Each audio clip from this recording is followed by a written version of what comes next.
J'espère que vous vous portez à merveille. Aujourd'hui, j'aimerais partager un petit élément avec vous dans une relation, qu'il s'agit d'une relation d'amitié, quelle que soit la relation, que ce soit une relation de couple. Lorsque vous parlez à une personne, en général, vous avez tendance à utiliser vos propres codes, à utiliser vos propres mots pour parler à la personne.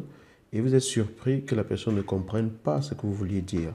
Dans un couple, par exemple, on n'a pas les mêmes visions et les mêmes compréhensions des choses parce que notre représentation du monde n'a pas été bâtie de la même façon.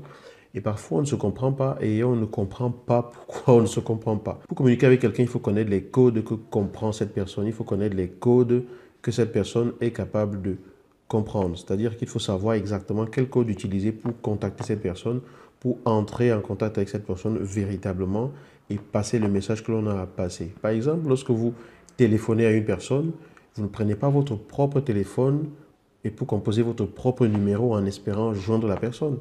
Parce que très souvent, dans une relation de couple ou dans une relation tout autre, on a tendance à utiliser nos propres codes pour parler à l'autre et on s'étonne que l'autre ne nous comprenne pas ou comprenne autre chose parce que le message passe à côté. Quand vous voulez parler à une personne, vous prenez votre téléphone, vous composez le numéro de cette personne. Et si vous ne connaissez pas le numéro de cette personne, vous ne pouvez pas joindre cette personne par voie de téléphone. Donc pour communiquer avec une personne, il faut que vous ayez les codes qui vous permettent d'entrer en contact avec cette personne. Si vous n'avez pas le numéro de la personne, ce n'est pas possible.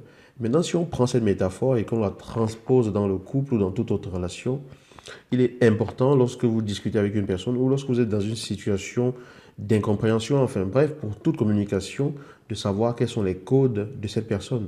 Vous devez savoir ce que signifient les expressions que vous utilisez pour cette personne.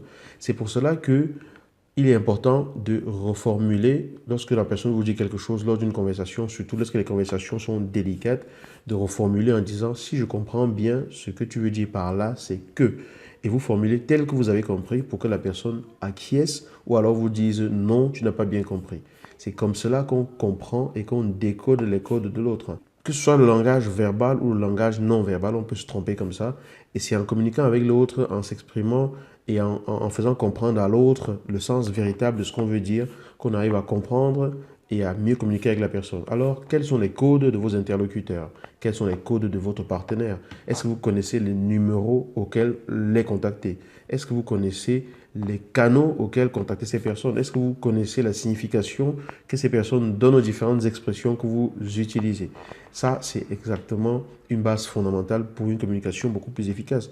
Être sûr que ce que l'on dit est compris dans le sens que l'on a voulu dire par l'autre et être sûr que l'on comprend véritablement ce que l'autre a voulu nous dire dans le sens que cet autre a voulu utiliser pour nous le dire. Alors, veillez à décoder les codes de l'autre parce que ce n'est qu'ainsi que vous pouvez entrer en contact pour pouvoir communiquer avec l'autre. Je vous dis à bientôt en espérant que ce petit éclairage vous donne un aperçu de ce à quoi il faut faire attention pour mieux communiquer. Ciao.